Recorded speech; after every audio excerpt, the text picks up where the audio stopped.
If you're rolling out a new procurement system, you might be worried about adoption, and you're not alone. Here's a simple fact, right? It's not always about the technology or the tool that you are launching.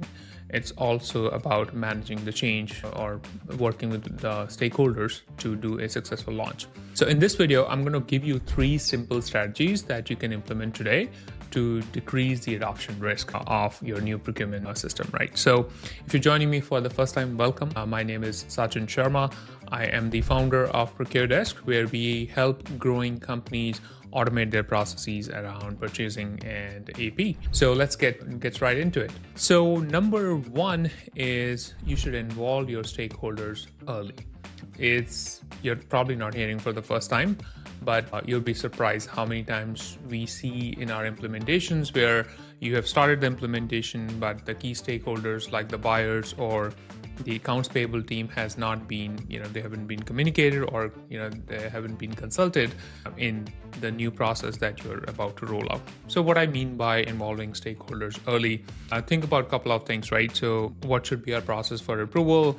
Are there any specific approval processes for each department that you need to consider? What is AP's or accounts payable requirement around matching? How they do invoice matching today? What are their exception rules? All that should be considered in your design so that when you roll it out, there is no surprise. And the team is actually, become your champions at that time, right? Because they've been involved in the process from day one. So make sure your stakeholders are involved from day one in this whole process. Number 2 is do a simple launch. So what do I mean by that? Every software solution, right, you implement, there is no shortage of features. There are different use cases that has been implemented in the system. And the tendency is always to let's do all of it on day one. Let's say we set up budget controls on day one. We want to set up complex workflows for categories and things like that.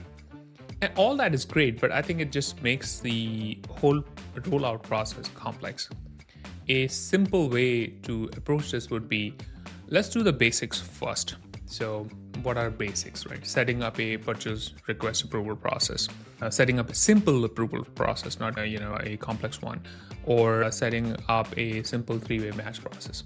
Once you have these 3 things rolled out, you can always add complexity or tweak the process as you move forward. So start with simple, add more features as you go, or launch new features as we go. Number 3 is having an internal owner.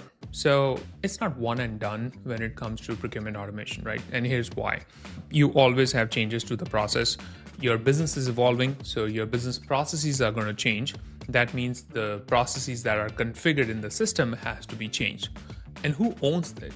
If nobody owns it, then you launch it, the product remains where it was launched, and your business process changed. So now you have a disconnect, users stop using the system, and you have low adoption. So have an internal owner. Treat this as a product that you're launching, right? So if you launch the product in the market, you will get some feedback from your customers. You will make those changes in the product in the next version, and then you seek the feedback again. So the launch of a procurement technology is very similar to launching a product. You launch it, you get feedback from your stakeholders, and then you keep on improving as and when you get feedback, make the processes better and so on, right? So just to summarize, these are the simple 3 strategies that you can implement to decrease the adoption risk of a new procurement technology. Number 1 is involve your stakeholders early. Number 2 is do a simple launch. Number 3 is have an internal owner. If you enjoyed this video, hit the subscribe button so that you get notified when we release new videos like this. Thank you for joining me today, and I'll see you in the next video.